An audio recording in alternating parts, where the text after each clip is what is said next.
Warm welcome to our viewers. Today is Microbiome Day, and this year the theme is Microbes and Food. Though microorganism is very small that can't be seen with the naked eye, but the importance of it also can't be ignored. So today we have Dr. Vimla Prakash of IPL Biological Limited who will be sharing the importance of it in our lives. Welcome, ma'am. Ma'am, I request you to please explain our views on this topic and also the importance of this day. Yeah, World Microbiome Day. This year the focus is on microbes and food. Foods, yeah. And these microbes are tiny molecules, but they are very much part of an essential of this complete ecosystem. And these microbes actually, they were the first one to inhabit the earth. 3.7 billion years ago, the first bacteria, those are the things that came first, became a first inhabitants. So their history goes back a lot of billions and billions of years, and these microbes actually, they play a lot of role, not only in having a healthy health or healthy plants and other things, but they are part and parcel of the entire ecosystem that is there. So the microbes, we have been neglecting them, we have not been focusing on them, but the next era is going to be that these microbes can be taken care of for the humans' advantage, definitely. So basically, our viewers and even everyone doesn't know about the microbiomes, that what it is and what is the important role of it. So I think it's very informative for even me also and even for the viewers also. So therefore, I have prepared a series of questions, ma'am, for concerning the crucial role of microbes as key players in sustainable agriculture and food production. So I just want you to have a brief on that questions. So ma'am, according to today's scenario, why sustainable agriculture is more relevant? Yeah, sustainable agriculture is very much important because, for example, for the last 50 years, we have been under Green Revolution. The Green Revolution all started in 1960s or something. And what was the result of these Green Revolutions? We lost the soil productivity. There is loss of soil fertility. There is lot of pesticide poisoning, groundwater poisoning. So a lot of negative effects are there because of this Green Revolution. And there is a cancer train which goes from Bikaner to Batinda to Bikaner.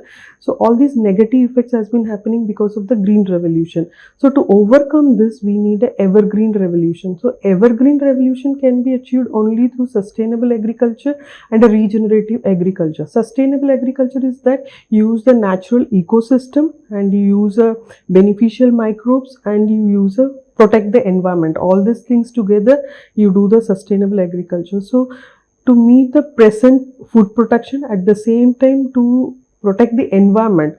So sustainable agriculture is the only way. Ma'am, so I have second questions for you. So ma'am, if we talk about how do microbes play a vital role in sustainable agriculture? Yeah, sustainable agriculture, what I say is that as a part of a regenerative agriculture also, there are two concepts. One is biologically enhanced agricultural management and no kill and no till no kill. These are the concepts of regenerative agriculture. So sustainable agriculture में हम क्या करते हैं कि microbes को use करते हैं. Microbes already they are present in the nature. हम अभी लास्ट 60-70 ईयर्स से हम ये microbes use means chemicals use करना शुरू कर दिया. 1948 में हमने DDT यूज़ करना शुरू कर दिया और 1880s में हमने फर्स्ट केमिकल यूरिया यूज़ करना शुरू कर दिया. बट ये सारा हमने पहले 100 साल की पहले हम नेचुरली फार्मिंग करते थे. वहाँ पे ऐसे कोई आर्टिफिशियल माइक्रोब्स हम यूज़ करते नहीं, आर्टिफिशियल केमिकल फर्टिलाइजर्स और पेस्टिसाइड हम यूज़ नहीं करते थे. तो वहाँ पे नेचुरली दीज माइक्रोब्स हमारे एग्रीकल्चर में हम यूज़ करते थे, वो नेचुरली हम उसको इस्तेमाल करते थे. But last 70-80 years in order to productivity को इंक्रीज करने के लिए वी स्टार्टेड यूजिंग ये सारा केमिकल फर्टिलाइजर्स, केमिकल पेस्टिसाइड्स, ये सारा यूज़ किया. उसकी वजह से बहुत सारा एनवायरमेंटल डिग्रेडेशन भी हुआ. सॉइल का प्रोडक्टिविटी बिल्कुल ख़त्म हो गया. कितना भी आप फर्टिलाइज़र डालोगी उसका इतना प्रोडक्टिविटी हमको मिल नहीं रहा. और आपका अभी पता है मदर्स मिल्क में भी DDT is detected, everywhere pesticide poisoning is there. So ये सारा कॉन्सेप्ट को मिटिगेट करने के लिए we have to go back to the nature again. Nature has got lot of microbes which are very beneficial microbes, but these microbes इसको identify करना है. What are these beneficial microbes, उसी microbes को identify करना है और उसको फिर एग्रीकल्चर पर्पस के लिए यूज़ करना है. सो फॉर सस्टेनेबल एग्रीकल्चर आप एक कॉन्सेप्ट कर सोचोगी ना, and these type of microbes they play a pivotal role because ये already nature में था हमारे साथ. Historically they were associated with us. We were using organic farming करते थे, काउ डंग यूज़ करते थे, फार्म यार्ड मैन्यूर यूज़ करते थे. हम रिसेंटली लास्ट 70-75 ईयर्स से हम ये केमिकल पेस्टिसाइड, बिकॉज ठीक है उस टाइम हमारा फूड प्रोडक्शन डेफिसिट था, we were not having food access नहीं था, डेफिसिट फूड प्रोडक्शन था. इसको मीट करने के लिए we started using all high yielding varieties है, उसकी वजह से ज़्यादा केमिकल फर्टिलाइजर अप्लाई करना पड़ता था.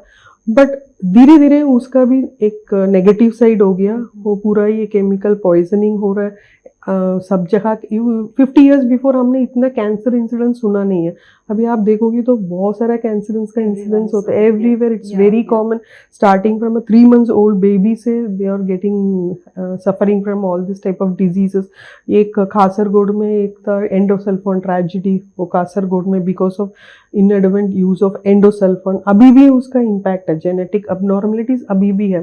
तो इतना सारा इश्यूज हो रहा है, तो इसी को मिटिगेट करने के लिए first we should go back to our roots. These microbe 3.7 billion years की पहले आ गया, and they have been helping us, they have been a part of our ecosystem. So why don't we explore these microbes for the benefit of the humankind? At the same time, how to use these microbes in agriculture. So for sustainable agriculture, microbes and microbial products plays a major role. Ma'am, can you elaborate a different type of microbial product? See, for example, this room is having air, atmospheric air. The 71% of the atmospheric air has got nitrogen. But this nitrogen is not available to the plant. That's the reason we are applying urea. We are importing a lot of chemical fertilizers, for example, urea, superphosphate, muriate of potash, everything around 198 lakh metric tons of we are importing. Then government is also giving subsidy. There is a lot of pressure on the government also.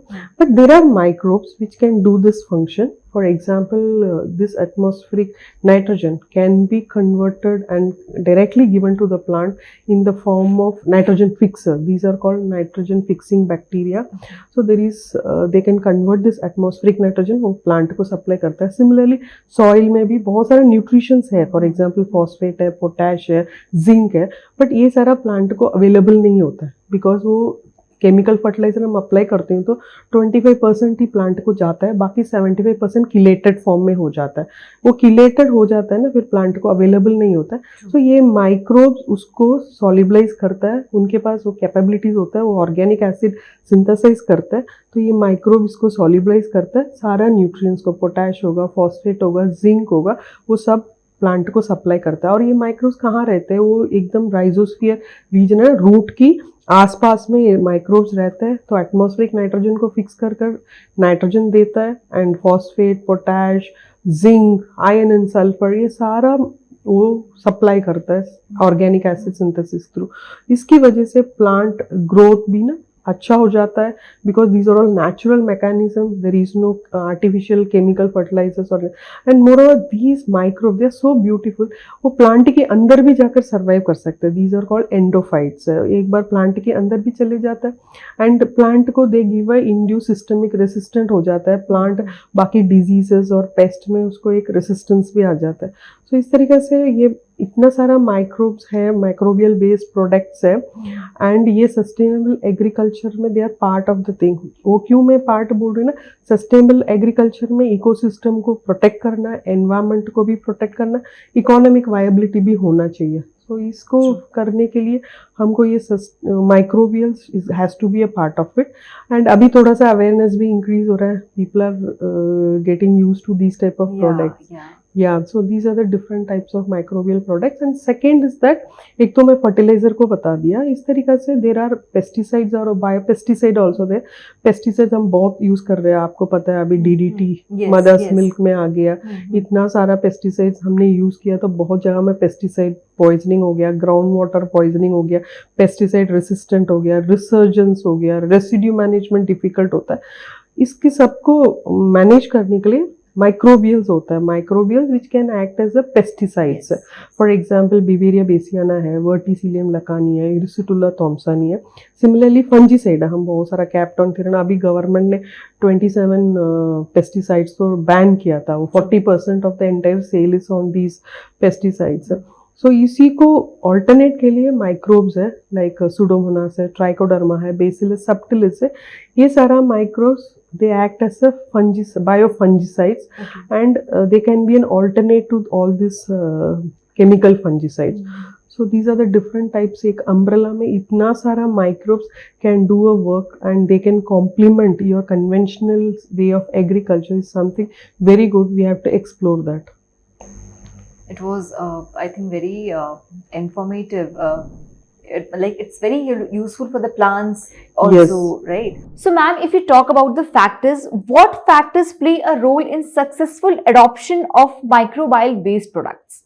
See, microbial based products, these are something very technology driven products hai. Ye adoption by the farmer or anything, it's a technology driven system in which these products have been introduced. So the major thing is that the awareness has to be created. The farmer must be aware. इस तरीका से product है. First thing है कि पूरा सबको पता होना चाहिए कि ये केमिकल फर्टिलाइजर और केमिकल पेस्टिसाइड और केमिकल फंजीसाइड को रिप्लेस करने के लिए बायोलॉजिकल ऑप्शंस है, नेचुरल ऑप्शंस है. Second thing is that they also work on पार. कैसे केमिकल फर्टिलाइजर का मैंने बोला ना 50% हम केमिकल फर्टिलाइजर को कम कर सकते हैं कि ये बायोलॉजिकल फॉर्म अप्लाई कर केमिकल पेस्टिसाइड्स को भी हम रिप्लेस करते हैं इस तरीके से माइक्रोबियल बेस्ड प्रोडक्ट्स कर. तो इसको तो पहले फार्मर को अवेयरनेस होना चाहिए. गवर्नमेंट भी इसके ऊपर काम करना चाहिए कि एवरीबडी इज अवेयर कि इस तरीके से प्रोडक्ट्स है. Second thing, as it's a technology based product है तो इसको प्रॉपर ट्रेनिंग इज रिक्वायर्ड. ये प्रोडक्ट कैसे, इसको कैसे अप्लाई करना है, इसको किस तरीके से यूज़ करना है, इसका क्या डोसेज होता है, किसी तरीके से कॉम्बिनेशन में ये प्रोडक्ट को अप्लाई करना है. बिकॉज ये for example every region, every crop, the package of practice is different है. तो उस तरीके से हमको प्रोडक्ट प्लेसमेंट करना पड़ेगा कि ये प्रोडक्ट को हम किस तरीके से फार्मर इसको यूज़ करें. Correct method of application is also important. Correct protocol follow करना. Otherwise these are live microbes. आप माइक्रोब्स ले रही हो, सॉइल में अप्लाई कर रही हो, तो ये माइक्रोब सॉइल में मल्टीप्लाई करना चाहिए. सॉइल में मल्टीप्लाई करो. 1 लीटर ऑफ प्रोडक्ट आप ले रही हो, सॉइल में अप्लाई कर रही हो, तो ये 1 लीटर माइक्रोब्स कितना भी है 1 लीटर में वो सॉइल में मल्टीप्लाई करना है. मल्टीप्लाई करने के लिए सॉइल में ऑर्गेनिक मैटर सफिशिएंट होना चाहिए. तो ऑर्गेनिक मैटर सफिशिएंट होगा, अच्छा से मल्टीप्लाई करेगा. तो वो सारा ट्रेनिंग देना पड़ेगा फार्मर्स को. एक अवेयरनेस होना चाहिए.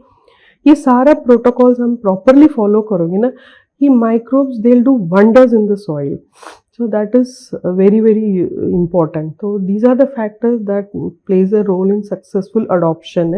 So ma'am, if we talk about the challenges, what are the current challenges and innovation in this area? Yeah, see, challenges is that these microbial based products very difficult to manufacture. For example, if the technology is not a matured or a ripened one, the art of manufacturing is very difficult. So you should have a long expertise of how to identify a best microbe. First of all तो ये microbe potent होना चाहिए. ये microbe को हमको पहले identify करना चाहिए सॉइल में और इकोसिस्टम से. ये पोटेंट माइक्रोब, उसको स्क्रीनिंग प्रोसेसेस होना चाहिए उसमें पोटेंट माइक्रोब्स को. उसके बाद उसको मास मल्टीप्लिकेशन करना है, फिर उसको लैब में ऑप्टिमाइज करना पैरामीटर्स, फिर उसके बाद उसको टेक्नोलॉजी बनाकर प्रोडक्शन करना है. ये सारा चीज़ प्रॉपरली करना चाहिए. Otherwise it is very difficult. इसमें एक्चुअली प्रोडक्ट आप फार्मर को दे रही हो, उसमें quality is the most important thing. आप क्या प्रोडक्ट दे रही हो, 1 ml और 1 ग्राम ऑफ द प्रोडक्ट में आपका कितना माइक्रोब्स है वो बहुत बहुत इंपॉर्टेंट है. आप कितना क्लेम कर रही हो लेबल में, उतना माइक्रोब्स वो प्रोडक्ट में होना चाहिए. बट मोस्टली उस तरीक़ा से ध्यान नहीं देते, तो थोड़ा बहुत वहीं पे गैप हो जाता है. So that is one challenge, is that ये प्रोडक्ट को अच्छी तरीक़ा से बनाकर अच्छी तरीक़े से फार्मर को देना है, बिकॉज़ ये माइक्रोब सारा ज़िंदा है, वो जाकर सॉइल में मल्टीप्लाई करना है। मल्टीप्लाई करने के लिए वो अच्छा क्वालिटी होना चाहिए, कंटामिनेशन नहीं होना चाहिए और माइक्रोब्स पोटेंट होना चाहिए, best of the best microbe होना चाहिए। वो नाइट्रोजन फिक्स करेगा और फॉस्फेट सॉल्युबलाइज़ करेगा, पोटाश मोबिलाइज़ करेगा, जिंक सॉल्युबलाइज़ करेगा और बायोफंजीसाइड जैसा एक्ट करेगा। सो सॉइल में वो सर्वाइव करना चाहिए, वो मल्टीप्लाई करना चाहिए और उतना डिज़ायर्ड फंक्शन करना चाहिए। ये सारा चीज़ के लिए इम्पोर्टेंट है कि that product should be of very good quality and अभी फार्मर्स का बहुत सारा फॉर्मुलेशंस में दे वांट उनकी फ्रेंडली फॉर्मुलेशंस होना चाहिए। कोई हम दे रही हूँ, कोई ब्रॉडकास्टिंग कर रहा है, कोई ड्रिप इरिगेशन में कर रहा है, तो उस तरीक़े से सूटेबल फॉर्मुलेशन फार्मर की क्या चाहिए, किस क्रॉप में वो कैसे अप्लाई कर रहा है। और दूसरा चीज़ है, हर क्रॉप में उनका पेस्ट प्रॉब्लम और डिजीज़ प्रॉब्लम डिफरेंट होता है, तो हर डिजीज़ और पेस्ट हर क्रॉप के लिए हमारे पास एक पैकेज ऑफ सोल्यूशन होना चाहिए कि इस क्रॉप में इस तरीक़ा से प्रॉब्लम्स को, इस तरीक़ा से पेस्ट को कंप्लीट पैकेज देना चाहिए। होलिस्टिक अप्रोच मैं क्या बोल रही हूँ, वो बहुत इंपॉर्टेंट है। सिर्फ आप एक नाइट्रोजन फिक्सेस दे दोगी, नहीं तो सिर्फ एक फॉस्फेट सॉल्युबलाइजर दे दोगी फार्मर को, तो ऐसे काम नहीं बनता है। तो ये एक पूरा क्रॉपिंग पैटर्न में स्टार्टिंग टू एंड वो कैसे वो प्रोडक्ट, वो क्रॉप कैसे ग्रो कर रहा है, उस तरीके से क्या क्या प्रोडक्ट हर स्टेज में हमको अप्लाई करना है, उसमें कितना बायो फर्टिलाइजर होना है, कितना बायो फंजीसाइड होना है, कितना बायो पेस्टिसाइड्स होना है, उसी रीजन में, उसी एरिया में उनको किस तरीक़े से पेस्ट की प्रॉब्लम है, किस तरीक़े से डिजीज़ की प्रॉब्लम है और किस तरीक़े से न्यूट्रिशनल, तो एक होलिस्टिक अप्रोच में इसमें काम करना है, वो बहुत बहुत इंपॉर्टेंट है। उस तरीके से प्रोडक्ट भी डिज़ाइन करना है, पैकेज ऑफ प्रैक्टिसेस भी उस तरीक़े से डिज़ाइन करके फार्मर को एक कंप्लीट सोल्यूशन देना है, not giving only the product. ये प्रोडक्ट सेलिंग बहुत ईजी है, बट ये कॉन्सेप्ट ड्रिवन मार्केट है, टेक्नोलॉजी ड्रिवन मार्केट है और इसमें पूरा होलिस्टिक अप्रोच में एक सोल्यूशन देना है। वो चैलेंजेस है, उसमें बहुत ज़्यादा रिसर्च करना पड़ेगा, आपकी प्रोडक्ट डेवलपमेंट टीम होगा, उनको भी ये सब में इन डेप्थ जाना पड़ेगा। Then you give a complete good product to the farmer, then the farmer definitely these products work excellent, they do wonders in the soil.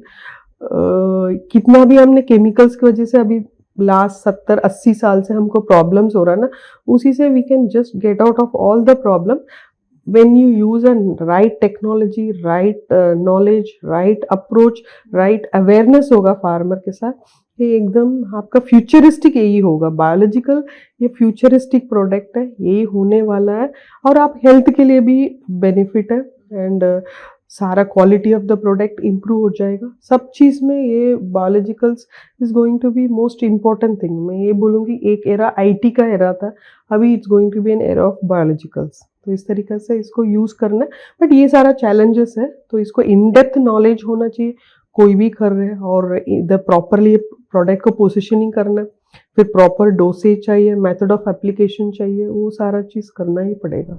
It was very, for the farmers, I think it's very helpful that they should know that what type of products are there which can help for their farming and even for the plants. Ma'am, if we talk about IPL Biologicals, what role IPL Biological is playing and will play in the introducing innovations to global community? IPL Biologicals we have a legacy of 30 साल का company है, 30 साल से हम इसी products की बोल रहे। हमारा विजन ही to create a chemical free world. कहीं पे भी केमिकल होता है उसको वहाँ उसको माइक्रोबियल से रिप्लेस करना है। Almost for the last 30 years हमने 50 to 60 प्रोडक्ट्स हमने कमर्शलाइज कर दिया, डिफरेंट फॉर्मुलेशंस का कमर्शलाइजिंग किया, डिफरेंट टाइप्स ऑफ प्रोडक्ट्स है, बायो फर्टिलाइजर है, बायो पेस्टिसाइड्स है, बायो फंजीसाइड्स है, then we have got growth promoters, seed treatment and all those things. As I told you that in this last 30 years lot of research we have put lot of research किया हुआ, इसलिए वो potent microbe को select करना है, फिर उसका सारा ग्रोथ पैरामीटर सब चीज़ लैब में उसको ऑप्टिमाइज करना है, फर्मेंटर में उसको हाई डेंसिटी, हमारा सारा आईपीएल का कितना भी प्रोडक्ट है they are based on high density CFU technology. तो हाई डेंसिटी लेकर जाने के लिए क्या क्या पैरामीटर्स ऑप्टिमाइज करना है, किस तरीक़े से इसको टेक्नोलॉजी डेवलप करना है, वो पूरा हमने बहुत 20-25 साल से इसका ही रिसर्च किया हुआ हमने कर then we have developed the product. Now the product we have commercialised also. So farmer का हमारा एक ही अप्रोच है कि होलिस्टिक अप्रोच है। फार्मर की एक प्रॉब्लम है तो उसका सोल्यूशन फाइंड आउट करने में हम पूरा पैकेज सोचते हैं। ऐसे नहीं कि इंडिविजुअल प्रोडक्ट वाइज नहीं देते, इसका ये सकिंग पेस्ट की प्रॉब्लम है तो इसको क्या सोल्यूशन है पूरा इसका। फॉर एग्जांपल ग्रेप्स में एक्सपोर्ट बहुत सारा रिजेक्शन चल रहा था, फिर हमने एनआरसीजी ग्रेप्स के साथ हमने कोलैबोरेट किया, हमने बहुत सारा ट्रायल्स किया, तो उनका 60-70 स्प्रेज होता था, उसको हम कम कर कर broad it down to 10-12 sprays लेकर आ गया। तो इस तरीके से IPL is playing a major role in developing a niche products, very good products which are backed by good technology. And now also the innovation is going on. We have a very big team and the innovation is going on. हमको इससे भी और भी next generation formulations लेकर आकर potent strains का farmers को देना है, कंटिन्यूस उनके लिए सॉल्यूशंस देना है। Not only in India, globally हमको इसको टारगेट करने के लिए we are working on it. So basically, microbiomes is very useful for the farmers, and even for the, I think it's very knowledgeable for us also, that how it is going to work and how it will work. So thank you so much, ma'am. It was very informative for us also, even for the farmers and who all are there in for the planting and all. So it was very informative. Thank you so much.